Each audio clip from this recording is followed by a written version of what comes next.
ለዚህ ህንፃ ማለቅ የራሳቸውን ደሞዝ እስከ መስጠት የደረሱ ናቸው። ሁለቴ ደሞዛቸውን ሰጥተዋል። ከኋላ የሚገኘው ባለ አንድ ፎቅ የሆነው የቤተልሔም ህንፃ ግን በአንዲት እግዚአብሔርን በምትወድ የቅዱስ ሚካኤል ወዳጅ ሙሉ የገንዘብ መዋጮ የተሰራ ነው። ከዚህ ጋር ብዙ ስራ የሰሩ አሉ። ሙሉ ድንጋይ የሰሩ የከፈሉ አሉ። በሚሊዮን የሚቆጠሩ የከፈሉ አሉ። ለምሳሌ አንድ ሰው ብቻውን ወጣት ነው፣ በእናንተ የእድሜ ክልል ያለ 7 ሚሊዮን ብር አውጥቶ የግራናይት ደረጃ ሰርቷል። ሙሉ እንግዲህ እግዚአብሔር የልባቸውን መሻት እንዲሰጣቸው እንለምናለን። እግዚአብሔር ይስጥልን እንላቸዋለን። አበራች ጸጋና ክብሩ ውናት የመስራች ኃያል በውጭ ያሉት እንግዲህ ረጅም የሆኑ ምሰሶች አምዶች አሉ። እያንዳንዳቸው አምዶች የላይምስቶን ልባስ ለብሰዋል። ከላይ ደግሞ ዋንጫ አላቸው። ከታች ደግሞ ጳጳሳትን አስኬማ ለብሰዋል። ይሄ ራሱ በጣም ለየት ከሚያደርገው አንዱ ነውና ለተመለከተው የቤተ ክርስቲያንን መልክ ይዞ የሚሄድ ነው። ሌላ 36 ዙሪያውን የቆሙ ምሰሶች አሉ። እነዚህ ደግሞ ትናንሽ አምዶች ናቸው። 36 ቅዱሳት አንስትን የሚመለከቱ ናቸው። የማይታዩ የገዳማትን ምስጢራት የያዙ ደግሞ አምዶች በየግድግዳ ውስጥ ደግሞ አሉ። እነዚህ እና በጣም ሰፊ ምስጢራዊ ሂደት ያለው ትርጉም ያለው አምድ ቁመቱ ሁሉ እያንዳንዱ በዛ መልክ የተሰራ ነው። ደወል ቤቶቹ ላይም አምዶች አሉ። ደወል ቤቶቹ ውጭ ላይ ልክ መስቀሉ ከመሆኑ በፊት ዙሪያቸውን አጫጭር አምዶች ይታያሉ። 12 ናቸው። ቀደም እንዳልኩት ትልቁ ጉልላት ላይ 24 አሉ። እነዚህ 24ቱን ካህናተ ሰማይ የሚያሳዩ ናቸው። ይሄ ለምሳሌ ቁመቱ 12 ነው። የመቅደሱ ቁመት ደግሞ 16 ነው። ኪዳነ ምሕረትን 12ቱ ሐዋርያትን እያለ ይሄዳል። ስዕላቱ በውስጡ እዚያውን ቅድስት ውስጥ ያለው የመጀመሪያው ምንድነው? ነገረ ምጽአቱ ነው። ነገረ ምጽአቱ የመጨረሻ ስለሆነ እግዚአብሔር አምላክ ክርስቶስ በዳግም ምጽአቱ በግርማ መለኮቱ ወደዚህ ዓለም ሲመጣ ያለውን ከመጽሐፍ ቅዱሳዊ በተለይም ከራእየ ዮሐንስ ያለውን ሙሉ በሙሉ ለማስቀመጥ ተሞክሯል። ከዛ ስዕል በታች ደግሞ ያሉ ታላላቅ ነቢያት፣ ታናናሽ ነቢያት የምንላቸው አሉ። ከዛ በታች ደግሞ ሐዋርያት አሉ። የኢትዮጵያውያን ጻድቃን ደግሞ እንደዚሁ በየቦታው ተሰጥረዋል። ሌላው እንግዲህ ከልደት ከትንሣኤና ዳግም ምጽአቱ ድረስ ነገሮች ተራ በተራ እንዲቀመጡ ተደርገዋል እና በዚህ መልኩ የውስጡ የስዕሉ እንደዚህ ይሆናል። አዎን አቤቱ የሁሉ አምላክ ነህ። አዎን አቤቱ የሁሉ ንጉሥ ነህ። አዎን አቤቱ ሁሉን የምትገዛ ነህ። አዎን አቤቱ ሁሉን የምታድን ነህ። አዎን አቤቱ በእውነት የሁሉ ገዢ ነህ። አዎን አቤቱ የሁሉ መድኃኒት ነህ። ሌላው አራቱ አምዶች ዋና ትልልቁ አምዶች ከታች ልክ ታች ላይ እግራቸው ላይ 4 ገጽታ ይኖራቸዋል። ማቴዎስ፣ ማርቆስ፣ ሉቃስ፣ ዮሐንስ ሆኖ ግን ምን አለ 10ቱ ቃላተ ኦሪትና 6ቱ ቃላተ ወንጌል አሉ፣ ተጽፈዋል፣ ተቀርጸው ነው ያሉት። ምክንያቱም አራቱ ጉልላቶች 4 ገጽታ ሲኖራቸው 4 ጊዜ 4 16 ነው። 10ቱ ቃላተ ኦሪትና 6ቱ ቃላተ ወንጌል ሲደመሩ 16 ናቸው። ስለዚህ እነዚህን ሙሉ በሙሉ ያካተተ እያንዳንዱ የመጣ ምዕመን ተምሮ ነው። የግድ መምህሩ ማስተማርም የለበትም። አንቦ ተምሮ ይሄዳል። ሌላ ሳልናገር የማላልፈው የበሮችን ሁኔታ ነው። ዋና በሮች የምንለው አንዱ መሀል ላይ ያለው እጅግ በጣም ትልቅ ሰፊ የሆነው 3 ሜትር ከ50 ስፋት ያለው በር በጣም ድንቅ በሆነ ሁኔታ ነው የተሰራው። ቤተ ክርስቲያን የሰላም ቦታ ስለሆነች ቀለቦችን ሰብስበን አቅልጠን ወደ ቤተ ክርስቲያን በር ቀይረናቸዋል። እነዚህ ደግሞ መላእክትን ይዘው የሰላም መምህር የሆነው ቅዱስ ሚካኤል፣ ብስራታዊ መልአክ የሆነው ቅዱስ ገብርኤል፣ ከላይ ደግሞ የመጨረሻ ወራትን በተመለከተ በዛ ላይ በግልጽ እንዲቀረጽ ተደርጎ እንዲሰራ አድርገናል። ሌሎቹ በዋንዛ እንጨት የተሰሩ በጣም ደስ የሚሉ ሁሉም በቅርጽ የተዋቡ በሮች ናቸው። ማየት ይቻላል። እያንዳንዱ የየራሱ ትርጉም አለው። መጽሐፍ ቅዱስን የምናነበው በመጽሐፍ ብቻ ሳይሆን በቅርጽ ላይና በቤተ ክርስቲያን ላይ እንዲሆን ተደርጎ የተቀረጸ የተሰራ የቤተ ክርስቲያን ስራ ነው ማለት ነው።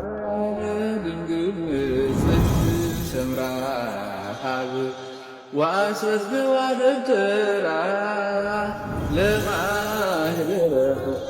የሚገርመው ዲዛይኑን ገና እየሰራን እያለን በ2004 ዓመተ ምህረት ሰኔ 12 ቀን አሁን ያሉት የቤተ ክርስቲያኒቱ አስተዳደር ሆነው የተሾሙት መላከ መንክራት ኃይሌ አብርሃ ገባሬ ሰናይ ቄስ ሆነው እየቀደሱና እየመሩ ሳለ ይሄ ግቢው በጣም ተጥለቅልቋል። የሚገርመው ዝናብ ሳይኖር ደመናም አልነበረም። መብረቅ ወርዶ ይሄንን ቦታ ልሶት ተነሳ።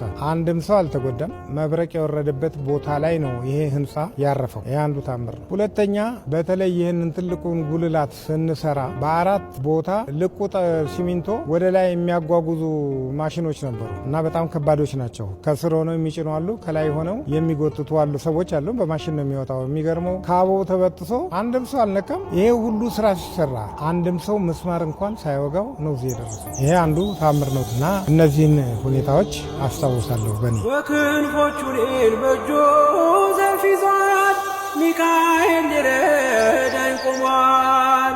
እንዳትፈሪ እንደ ንጉሥ ስሙ ግብሩን ይገልጻል የሚባለው ደብረ ጽባህ ቅዱስ ሚካኤል ቤተክርስቲያን ነው። ስለዚህ ዋናው ታላቁ ጽላት የቅዱስ ሚካኤል ነው። በሁለተኛ ደረጃ ድርብ የሚባሉ ከመጀመሪያው ጀምሮ የገቡት የአባታችን የአቡነ ገብረ መንፈስ ቅዱስ፣ ሶስተኛው የእመቤታችን የቅድስት ድንግል ማርያም የኪዳነ ምሕረት ጽላት ሲኖር፣ አራተኛው ደግሞ ኢትዮጵያዊው አባት አባ ሳሙኤል ዘዋልድባ እዚህ ቤተ ክርስቲያን ውስጥ ጽላታቸው ወር በገባ በ12 ስለሆነ ብዙ ሰው ከሚካኤል ጋር ትንሽ ያያይዘዋል።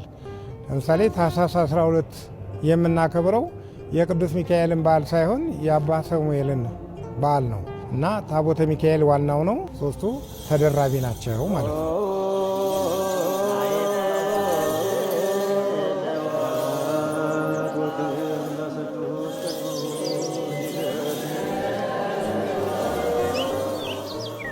ህንፃ ቤተ ክርስቲያን ራሱ የሚሰራው ለሰው ነው፣ ለአማኙ ነው። ቤተ ክርስቲያኗ እንደ ቤተ ክርስቲያን ራሱን የቻለ አስተዳደር አላት። ራሷ መንፈሳዊ ትውፊት ስላላት በዛ መልኩ ብዙ መሰራት ያለባቸው ነገሮች አሉ። ክቡር አባታችን መልአከ መንክራት ኃይሌ አብርሃ ከመጡ በኋላ እዚህ እንደምታዩ ሰፊ መሬት ነው ያለው። ይህንን ሰፊ መሬት ወደ ተግባር፣ ወደ ገንዘብ፣ ወደ አገልግሎት ለመቀየር ፈለጉ። ነጋዴዎችን በማስተባበር በነጋዴዎች ገንዘብ 7 ህንፃዎች በዙሪያው እየተሰሩ ነው ያሉት። አንዱ ትምህርት ቤት ነው። 3 ክንፎች ያሉት ሲሆን ሌሎች ደግሞ ሁለገብ ህንፃዎች አሉ። 2 ባለ 7 ፎቅ፣ ሌሎቹ ደግሞ እስከ 4 ፎቅ እና ባለ 2 ፎቅ የሆኑ ህንፃዎች ዙሪያውን ተሰርተዋል። ትርፍ የሆነውን ቦታ ደግሞ ለመኪና ማቆሚያ ሆኖ ተሰርቶ ምዕመናን ሲመጡ መኪናዎቻቸውን እንዲያቆሙ ተደርጎ እንደምታዩት ከቤተ ክርስቲያኑ በስተደቡብ አቅጣጫ ያለው በአስፋልት ተሰርቶ ቤተ ክርስቲያኗ ምዕመኖቿ እንዲጠቀሙ አድርጋለች። እነዚህ በሚያልቁበት ጊዜ ከምዕመን 1 ሳንቲም ሳይደርስ ገጠር ያሉ ቤተ ክርስቲያናት ሁሉ ከዚህ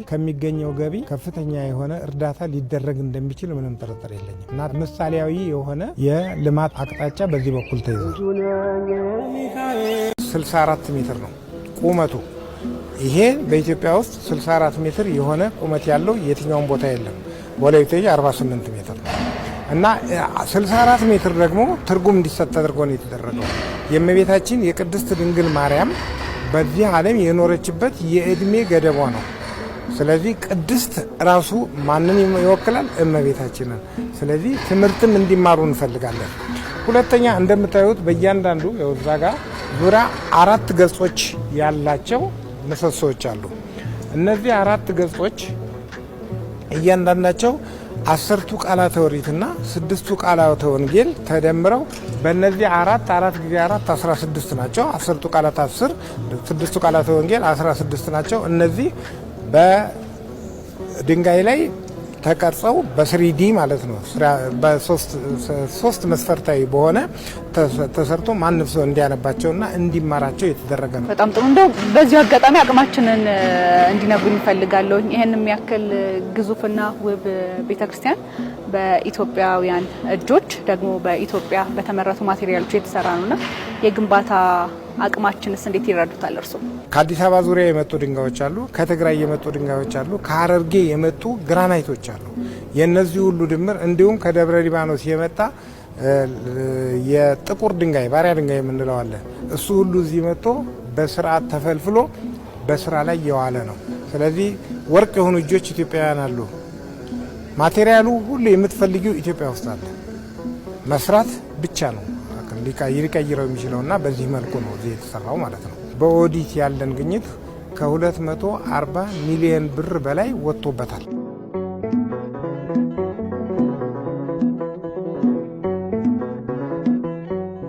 አሁን ያለንበት ቦታ በህንፃ በቤተክርስቲያን ህንፃ ግንባታ ፎቅ ላይ ወጥተን ቢሆንም ዙሪያውን የሚከብ ባለ ክብ ቤተክርስቲያንን የሚወክል ነው። አሁን ያለንበት የቆምንበት ቦታ ቅኔ ማህሌት የሚባል ነው። ቅኔ ማህሌት ቅኔ ምስጋና ነው። ቅኔው እንደ ውሃ የሚወርድበት የሚፈስበት ከምሽቱ 2 ሰዓት ጀምሮ ሊቃውንቱ በከበሮ በጽናጽል በይባቤ የሚያመሰግኑበት እግዚአብሔርን የሚያመሰግኑበት ቦታ ነው ይሄ እና ይሄ ቅኔ የዚህ መርጌቶች ቀኝ ጌታዎች ናቸው። እዚህ ስማቸው በዛ አይነት መልክ ነው የሚሆነው እና እንደምታዩት ስዕሎቹም የመጀመሪያው ኢትዮጵያዊ የዜማ ደራሲና የድጓ ደራሲ የሆነው ቅዱስ ያሬድ የደረሰበት ስፍራና የሚያመሰግንበት ነው።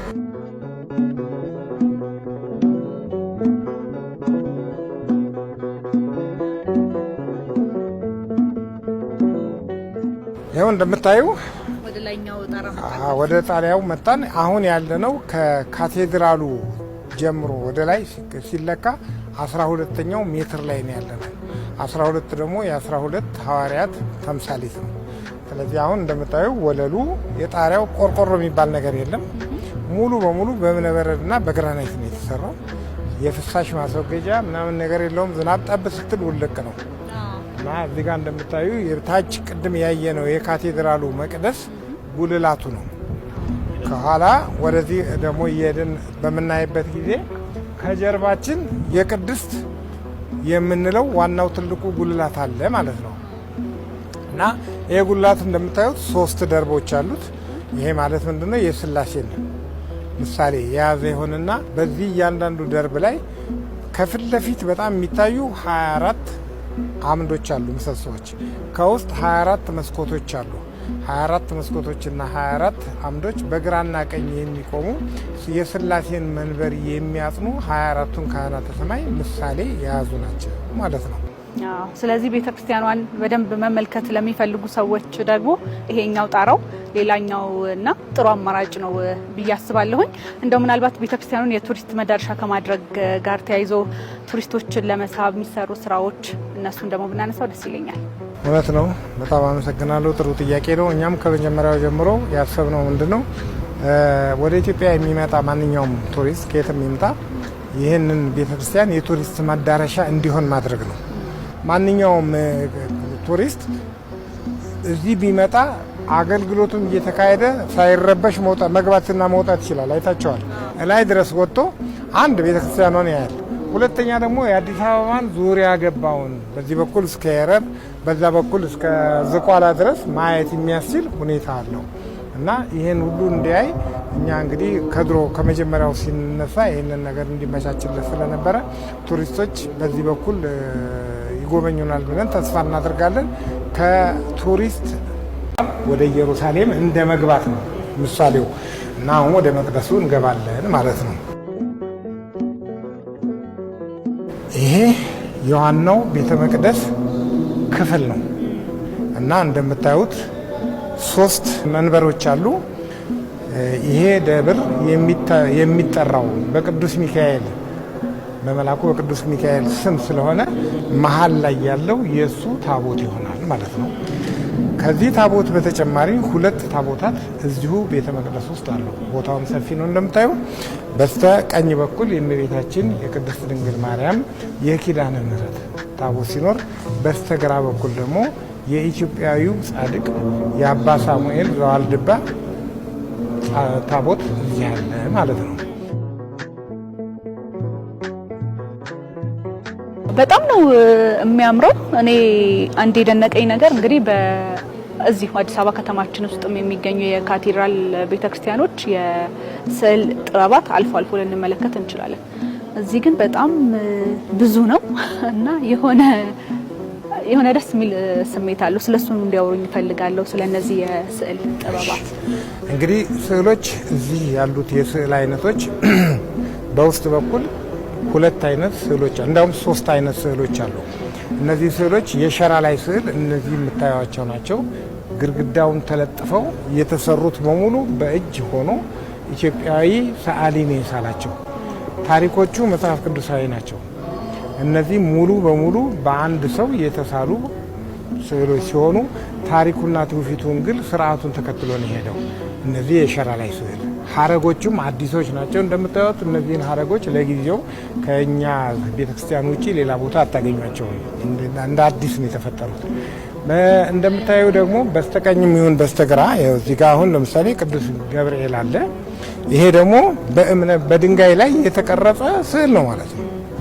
በስተቀኝ ቅዱስ ሚካኤል አለ፣ በስተግራ ቅዱስ ገብርኤል አለ። እዚህ ጋር ደግሞ ሰራዊተ መላእክት የምንላቸው አሉ። አሁን ሌላው ሶስተኛው እዚህ ውስጥ የምናገኘው መስታወቶቹ ላይ የተሳሉት ስዕሎች ናቸው። እነዚህን ስዕሎች ይሳሉና በሁለት መስታወቶች መካከል ፕሬስ ይጨመቃሉ። በውስጡ ምንም የአየር ሁኔታ እንዳይኖር ይጨመቁና እዚህ መስኮቱ ላይ ገቡ ማለት ነው። ሙቀትም አያበላሻቸው፣ ቅዝቃዜም አይደርስባቸው፣ ውሃም አይደርስባቸው። ቢነካቸውም ኮለል ብሎ ነው የሚወርደው። እነዚህን አሁን የስዕል አይነቶች በውስጥ እናገኛለን። ውጪ ደግሞ ሌላ የስዕል አይነት ስላለ ያንን ደግሞ እናሳያቸዋለን።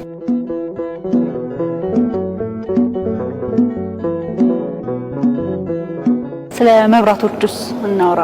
መብራቶቹም እንደዛው በተለየ መንገድ የሚነሱ ናቸው። በጣም ነው የሚያማምሩት። ትንንሽ መብራቶችንም እንመለከታለን። እንግዲህ እንደምታዩቸው እዚህ ልዩ ልዩ መብራቶች አሉ፣ እንደ ቦታቸው ሁኔታና እንደየትርጉማቸው። ሰማይን በከዋክብት ያስጌጠ አምላክ፣ እኛ ደግሞ ቤተክርስቲያናችንን በመብራት እናስጌጣለን። ስለዚህ እንደምታዩት እያንዳንዱ እነዚህ በሙሉ ከዋክብት መሰል መብራቶች እዚህ ውስጥ ያሉት ስንቆጥራቸው 3800 ናቸው። 3800 መብራቶች አሉ። ትላልቆቹ እነዚህን አሁን ለምሳሌ ከቻይና እዚሁ ቁጭ ብለን ዲዛይኑን ልከን በቪዲዮ እየተያየን ተሰርቶ የመጣ ነው። ይህን እዚህ ውስጥ አታገኙትም። እነዚህ በቀላሉ ሊገኙ ይችላሉ እና እነዚህ መብራቶች ስዕሎቹን በደንብ እንዲያሳዩ የእግዚአብሔርን አገልግሎት ህዝቡ በደንብ አድርጎ በተመስጦ እንዲመለከተው የተሰሩ መብራቶች ናቸው ማለት ነው። ስለ ህንፃ ጥበቡ እንዲያወሩኝ እፈልጋለሁኝ። በመዲናችን አዲስ አበባ በተለያዩ አካባቢዎች ላይ አሁን በደንብ እየታየ ያለ አንድ ነገር አለ። ትኩረትም የተሰጠው ነገር ነው ብዬ አስባለሁ። በተለይ ውበት። ይህ ቤተክርስቲያን ደግሞ በጣም ትልቅ በጣም የሚያምር ቤተክርስቲያን ነው። እርስዎ ያው ኢንጂነርም ጭምር ስለሆኑ ስለ ህንፃ ጥበቡ እንዲነግሩኝ ይፈልጋል። እንግዲህ ህንፃ ጥበቡ ለነገሩ ከድሮ ጋራ ተያይዞ የመጣ ነው። ምንም አዲስ ነገር አልፈጠርንም። ያደረግነው ነገር ምንድነው? በየቦታው ተከፋፍለው የነበሩትን አንድ ቦታ ላይ በማምጣት ነው። ለምሳሌ የዚህን ህንፃ አቀማመጥ ብታይ፣ በዚህ ደቡብ በኩል አለ፣ በዚህ ሰሜን አለ፣ ወደዚህ ምስራቅ አለ፣ ምዕራብ አለ። ከውጪ ከሄሊኮፕተር ሆኖ አንድ ሰው ከላይ ወደ ታች ቢያየው ትልቅ መስቀል መሬት ላይ እንደተነጠፈ አድርጎ ነው የሚታየው። ብዙ ጊዜ እንደዚህ አይነት ነገር አይታይም። በሌሎቹ ግን መስቀሉ የግድ ያስፈልጋል ማለት ነው። ሌላው ሁለተኛ የዚህ ህንፃ እንደምታዩት ይህንን ቅድስት እንለዋለን። ይሄ ራሱ ጉልላቱን ሙሉ በሙሉ ይሄኛው መቅደስ ነው፣ ይሄኛው ደግሞ ቅድስት ይባላል። ላይ ጋር ስንሄድ ደግሞ ቅኔ ማህሌት ይባላል። ይሄን ቅድስት የያዙ 4 ትላልቅ አምዶች፣ እነዚህ ምሰሶዎቹ አምድ ነው የሚባሉት አምዶች ከዚህ ጀምሮ ላይ እስከ መስቀሉ እስካለበት የውጭኛው አካል ድረስ 64 ሜትር ነው ቁመቱ። ይሄ በኢትዮጵያ ውስጥ 64 ሜትር የሆነ ቁመት ያለው የትኛውም ቦታ የለም።